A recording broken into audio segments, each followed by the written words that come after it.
नमस्कार, मैं वंदना खुराना शंकराय नाम के चैनल में आप सभी का स्वागत करती हूँ। और मैं ये सोच रही हूँ कि त्राटक के बारे में तो मैं आपको बता ही रही हूँ, लेकिन त्राटक करते करते हम अपनी जो मूलभूत जड़ें हैं उनके बारे में ज़रूर बात करें। क्योंकि जब मैंने बोला कि हम कौन हैं, कहाँ से आए हैं और हमारा यहाँ रहने का क्या उद्देश्य है, तो उसके हिसाब से तो फिर बहुत सारी चीज़ें जो हमारे मूल में बसती हैं उसके बारे में भी हमें पता होना चाहिए। जैसे कि सबसे जो प्राचीन भाषा है वह संस्कृत है, और संस्कृत का अध्ययन पहले बहुत अच्छे स्तर पर किया जाता था। शिक्षा दी जाती थी गुरुकुलों में संस्कृत की, और उसका जो अर्थ है वो हिंदी यानी कि देवनागरी लिपि। ये जो भाषा है शुद्ध हिंदी और शुद्ध संस्कृत, ये जो दूसरी भाषाएं हैं उनसे भी बहुत आसान है। तो संस्कृत को हम कैसे अपनाएं?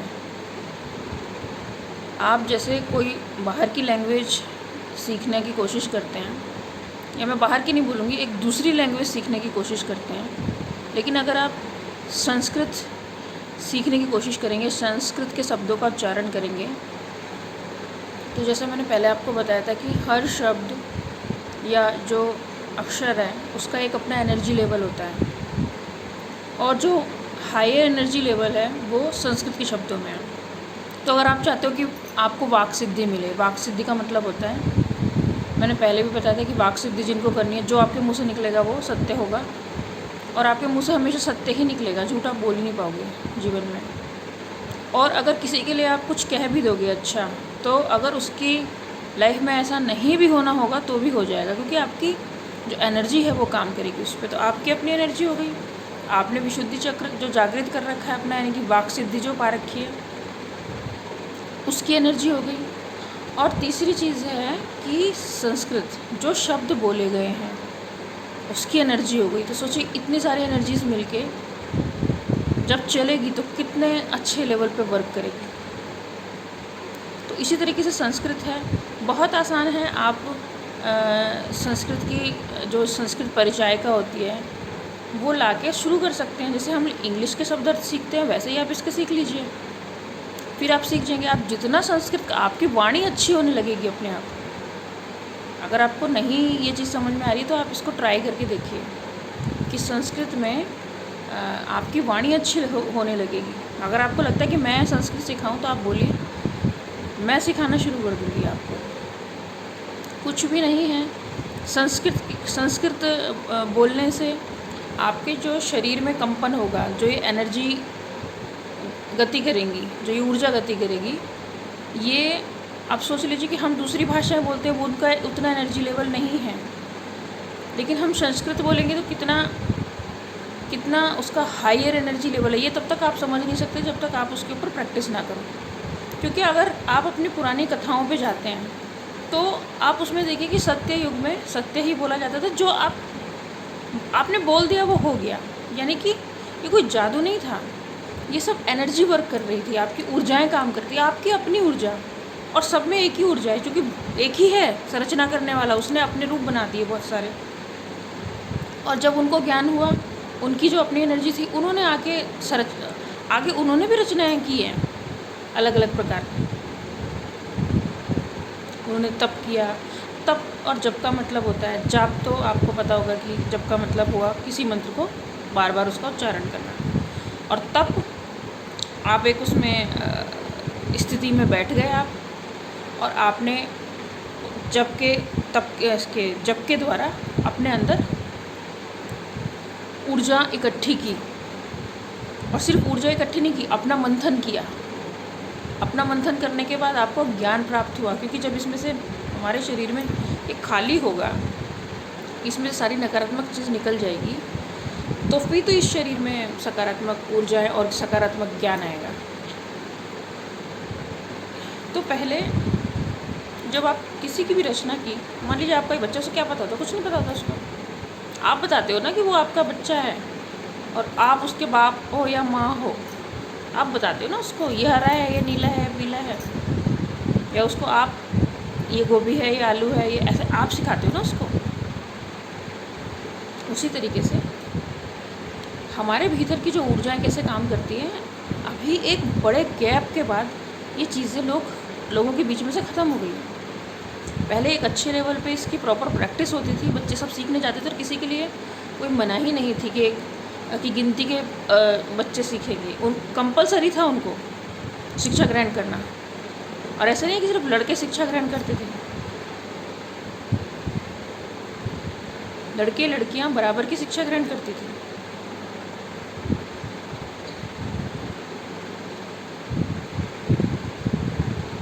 तो जो संस्कृत है वो सबसे प्राचीन भाषा है, उसी में से ही फेरबदल करके कुछ भाषाएं बनी हैं।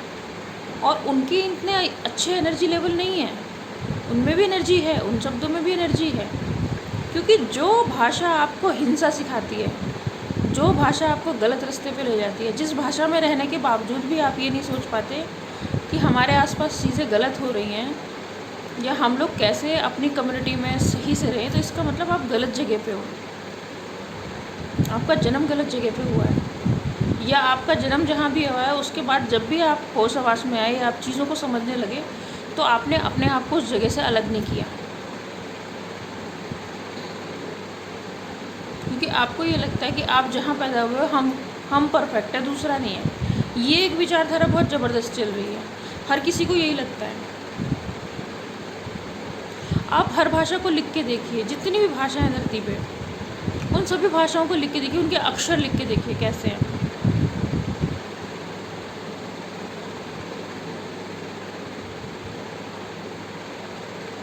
जो शब्द बोला जाता है एनर्जी वैसे ही घूमती है, भ्रमण करती है।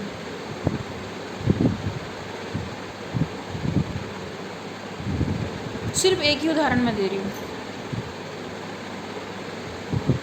मुझे धरती पर संस्कृत के अलावा एक ऐसी भाषा बता दीजिए जिस भाषा में आप सिर्फ एनर्जी से बहुत कुछ कर सकते हैं और आप में भी हिंसा नहीं है, आपके उस जो भी आपकी कम्युनिटी है उसमें भी कोई हिंसा नहीं है, सब लोग बहुत अच्छे हैं, परिवार में खूब प्रेम भाव सद्भाव है, महिलाओं का सम्मान है, कोई हिंसा नहीं होती है, कोई जानवर नहीं मार के खाया जाता है, कहीं कोई गलत काम नहीं होता है, कोई पैसे के लिए लालच नहीं है, कोई ईर्ष्या द्वेष नहीं है, कोई कंपटीशन नहीं है किसी के प्रति।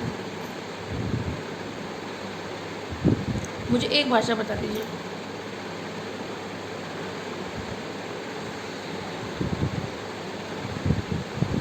मेरा पूरा रिसर्च चल रहा है इसके ऊपर, संस्कृत भाषा के ऊपर, कि शब्द में कितनी एनर्जी होती है। मेरे पास कोई पैरामीटर नहीं है उस एनर्जी को नापने का। मैं ये समझ लीजिए आत्ममंथन से कोई चीज़ सीख रही हूँ और एक ना एक दिन ये चीज़ साबित होगी कि जो प्राचीन, देखिए होता क्या है, ज़ीरो ऐसे चलती है कोई भी चीज़, जहाँ से चलती है ना उसको वापस वहीं आना होता है।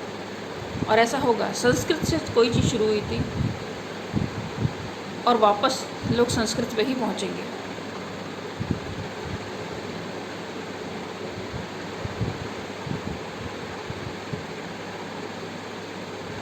संस्कृत बोलने वाले, संस्कृत वाणी रखने वाले, आप देखिए कि उसकी ऊर्जा है। जब आप संस्कृत बोलते हो, संस्कृत में कोई श्लोक का उच्चारण करते हो, उसका एनर्जी लेवल कितना हाई होता है, और जब उसका बार बार उच्चारण करते हो तो एनर्जी आपके शरीर में भर जाती है। इसी से ही साबित होता है, कुछ करने की जरूरत नहीं। बाकी भाषाएं बोल लीजिए और अपनी ये संस्कृत बोल लीजिए, इसके कोई श्लोक बोल लीजिए, कोई भी एक श्लोक जो आपको समझ में नहीं आ रहा तो मैं बता दूंगी आपको। महामृत्युंजय मंत्र बोल लीजिए। जो वर्ड्स के कॉम्बिनेशन है वो महा ऊर्जा प्रकट करते हैं। देखिए ऊर्जा ऑलरेडी है, जितनी ऊर्जा है उसमें कोई कभी ऊर्जा घटती बढ़ती नहीं है, ट्रांसफॉर्म होती है, मतलब अपना रूप परिवर्तित करती है। आप कहीं अपने अंदर ऊर्जा पैदा नहीं कर सकते, बाहर से कोई ऊर्जा ऐसा नहीं है कि आप कहीं और से क्रिएट होकर आएगी। जितनी है हम एक्सेस कर सकते हैं, बढ़ा सकते हैं, उसको मिलेगी आपको यही आसपास से ही, आप हवा से, पानी से, सूर्य से, वो इकट्ठे होने लग जाएगी आपके भीतर। तो इस तरीके से आप अपना जो एनर्जी लेवल है वो संस्कृत के माध्यम से बहुत हाई कर सकते हो। जैसे मैंने बताया कि आप किसी भी चक्र पे त्राटक कर लीजिए,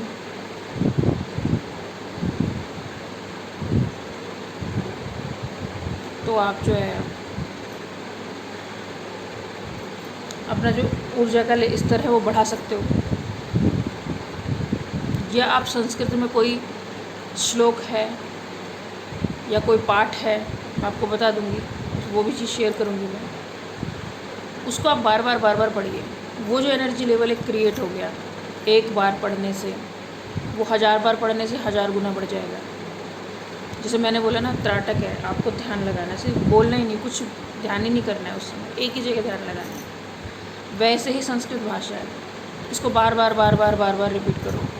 जो शुद्ध नाम होते हैं, जैसे जो संस्कृत की जो देवी देवताओं के नाम है, वो सब संस्कृत में ही हैं। आप उनका उच्चारण बार बार होता है, क्यों लोग अपने बच्चों के नाम भगवान के नाम पे रखते हैं? आप नाम देखिए, कोई भी एक पुराण खोलिए, उसमें उस समय के राजाओं के नाम देखिए, उनकी पत्नियों के नाम देखिए, उनके बच्चों के नाम देखिए। जैसा नाम उनका रखा जाता था, वैसे ही उनके आगे जो उनका जीवन रहा है, वो अजेय नाम है, तो हमेशा कभी हारा ही नहीं, वो कभी पराजय का मुख देखा ही नहीं उसने। तो इस प्रकार से अगर आपको लगता है कि आपको एक हाईएस्ट एनर्जी लेवल प्राप्त करना है, लेकिन आप त्राटक नहीं कर पा रहे हो, तो संस्कृत एक बहुत अच्छा ऑप्शन है आपके लिए। संस्कृत सीखिए, जैसे एक छोटा बच्चा सीखता है, बिल्कुल, क्योंकि ये हमारी जड़ें हैं, संस्कृत हमारी जड़ है, इसको मजबूत कीजिए। संस्कृत के जो पाठ हैं वो आप पढ़िए, आपके भीतर की एनर्जी लेवल बहुत अच्छे से बढ़ने लग जाएगी, आप खुद महसूस होगा। आप एक बार पढ़ना तो शुरू कीजिए, वरना मैं ऐसा कर देती हूँ कि आपके लिए 10-15 पाठ मैं निकालती हूँ, वीडियो बनाती हूँ, पढ़ के सुनाती हूँ, उसके बाद जिस किसी को चाहिए होगा मैं व्हाट्सअप कर दूँगी, इतना मैं करती हूँ। क्योंकि हो सकता है भैया आप बहुत लंबे पाठ ना पढ़ पाएँ, आपको छोटा चाहिए, 1 पेज का, 8-10 लाइन वाला, ऐसे भी छोटे छोटे पाठ हैं। आप 2-4 बार उसको पढ़ोगे, वो आपको याद हो जाएगा, आप उसको मनन कर सकते हो, बार बार पढ़ सकते हो। तो इस तरीके से संस्कृत आपकी जड़ है, ये समझिए। और ये सिर्फ आपकी सबकी जड़ है ये।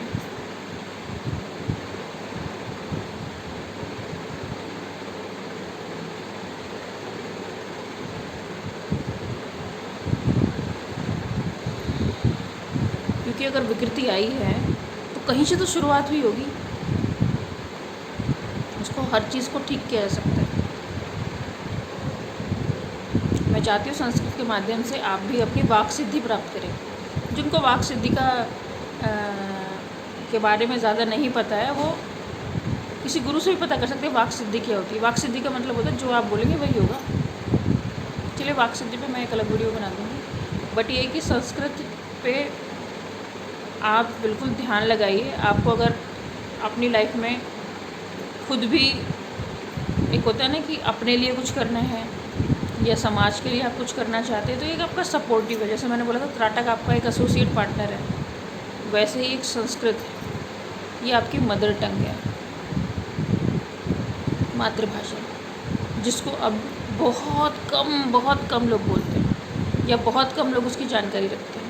एक बार आपने संस्कृत पढ़ ली या समझ ली, तो फिर संस्कृत में जो अभी कुछ बचा हुआ है, वेद बचे हुए हैं या पुराण हैं, उनको आप सही से पढ़ के उनके सही अर्थ निकाल पाएंगे।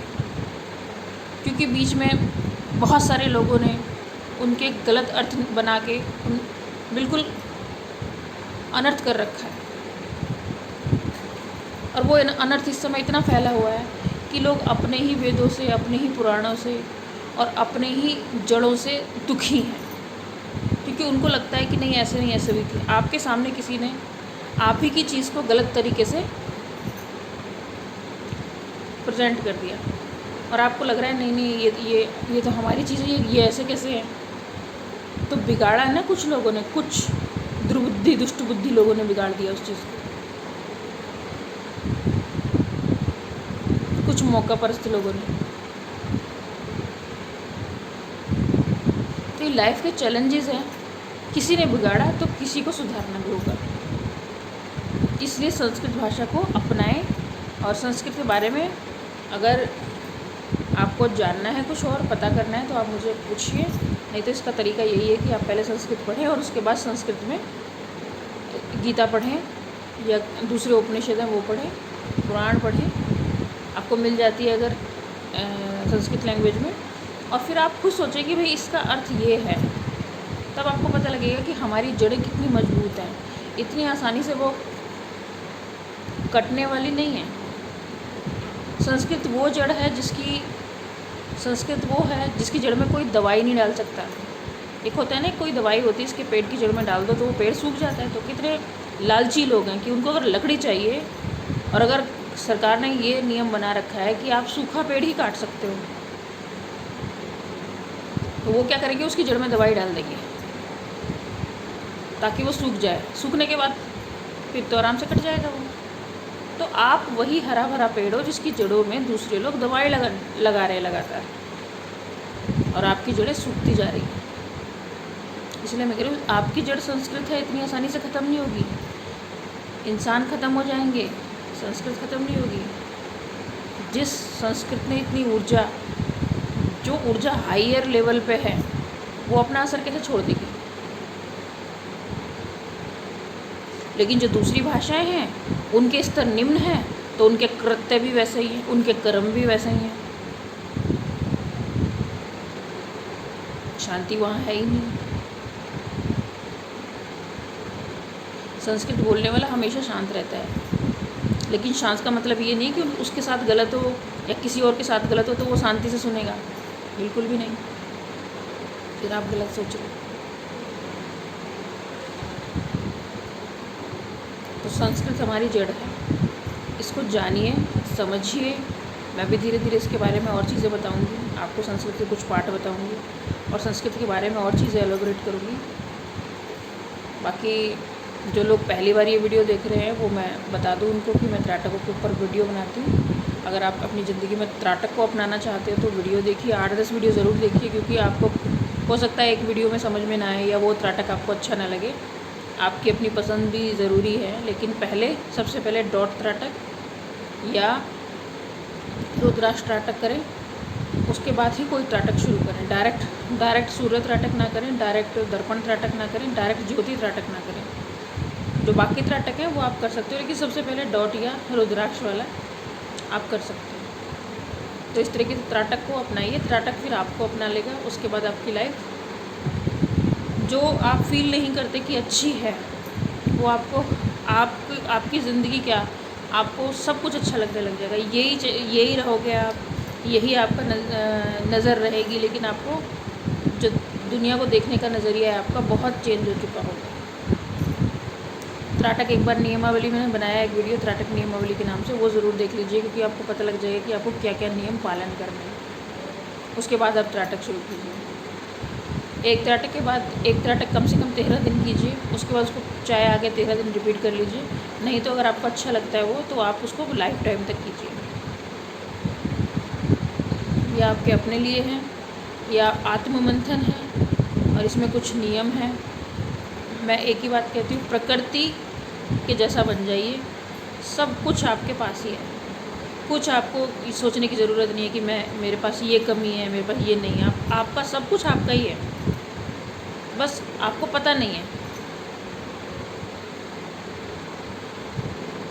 आपको मेरी बातें अटपटी लग रही होंगी, लेकिन जो मैंने पाया है वही मैं बता रही हूँ। सब कुछ आपका है, लेकिन आपको पता नहीं है। पर बहुत आसान तरीका है पता करने का। प्रकृति से जुड़िए, ब्रह्मांड से जुड़िए, आपकी सारी समस्या समाप्त हो जाएंगी, क्योंकि आप अपने आप को जान जाओगे। तो फिर आपको हंसी आया करेगी दूसरों के बात पे, क्योंकि उनको पता ही नहीं है उनके बारे में, और आपको पता है आप अपने बारे में। तो सोचिए कि आपका जीवन आप तुरंत बदल लेंगे। कम से कम 13 दिन का टाइम लगेगा। इस 13 दिन में आपकी ज़िंदगी बदल जाएगी, लेकिन नियम पालन करने पड़ेंगे, प्रकृति के जैसा बनना पड़ेगा। इसी के साथ मैं वीडियो समाप्त करती हूँ। वंदे मातरम।